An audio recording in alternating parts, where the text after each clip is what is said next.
So I'm just trying to think, because I think it's a fair question as an American, what's in this for me and my neighbors and the rest of us?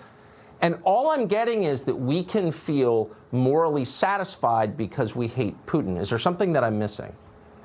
No, I don't think you're missing anything. The reality is that these sanctions don't work, whether they were put in before or now or later.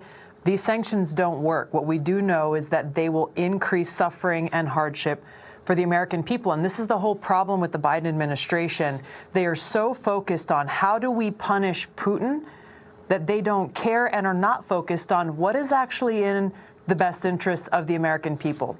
So when Biden stands there and looks directly into the camera and says, you know, defending freedom will cost us, what he really should be saying is looking directly into the American people's eyes and saying, this will cost you.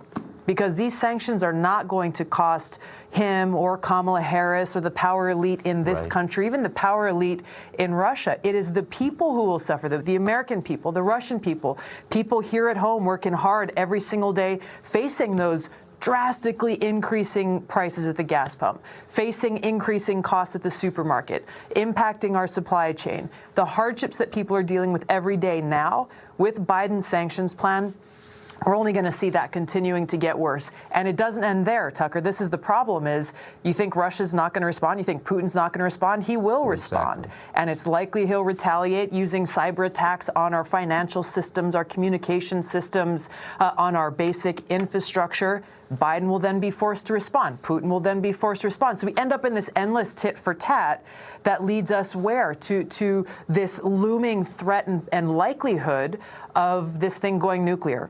And again, this is the reality that we all need to understand is true, is that whether it is intentional or unintentional, when you have two great nuclear armed countries at this point of escalation, and then if there is a nuclear attack, the power elite, these people are going to go hide in their bunkers. They'll have their shelter. They'll have their food and water and everything that they need. You and I and the American people, we will be left out to deal with the consequences, to suffer and deal with that destruction and death that will come as a result. And yet we're doing this for principle. The people in charge who don't care at all about our founding documents, who violate their spirit and letter every day, are telling us that an essential American principle is at stake. Do you have any idea what that principle might be?